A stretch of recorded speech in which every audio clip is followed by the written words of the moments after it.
Aujourd'hui, on va chez Dominique, à l'escargotière du parc du Marcanterre.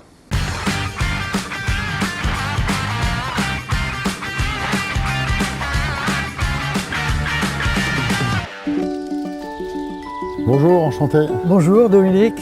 Ici c'est une escargotte, c'est l'escargotière. Là, pourquoi j'ai ce petit parc, c'est parce que c'est une ferme pédagogique et dedans il y a différents escargots qu'on trouve dans la nature. Ce qu'on appelait quand on était gamin le fameux escargot de Bourgogne qui était plus gros. C'est celui-là.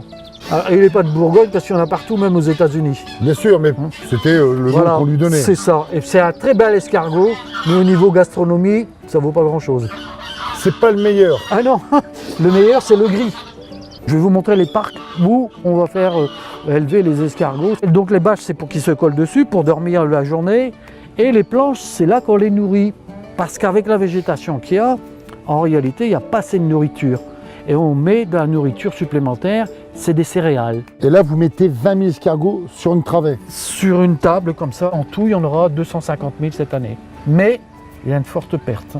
Pourquoi? La première maladie de l'escargot, c'est le stress. Et la première chose qui stresse un escargot, ça paraît bizarre, mais c'est une réalité, c'est la pluie. Vous vous rendez compte, les grosses gouttes d'eau qui tombent comme ça sur lui, ça le stresse. Voilà les bébés escargots. Ah, déjà on voit un petit peu déjà que la coquille. Ils ont leur coquille déjà. Ah, ok. Moi je me suis retrouvé, j'ai retrouvé la vie avec eux.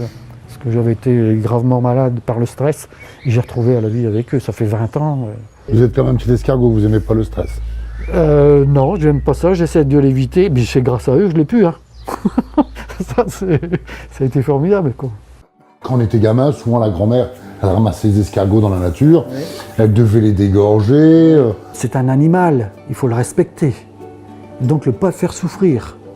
Alors il faut arrêter de le faire dégorger. On part d'un principe maintenant, plus de sel.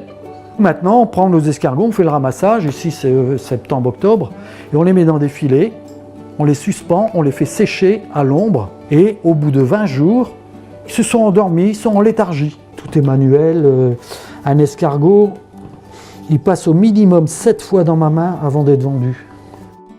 Je vais vous faire goûter. Donc là, ça va être peut-être ton chaud. C'est très bon, j'adore. Et ben vous avez vraiment des mains en or. Merci pour tout. Merci bien. Alors aujourd'hui, nous avons vu les escargots. C'est pas une cerise verte, mais c'est très très bon. Dominique Bremer, héliciculteur, c'est un animal que j'adore. Tout ça, c'était la nature, plus la cuisine. Et bon, depuis, je suis aux anges, quoi.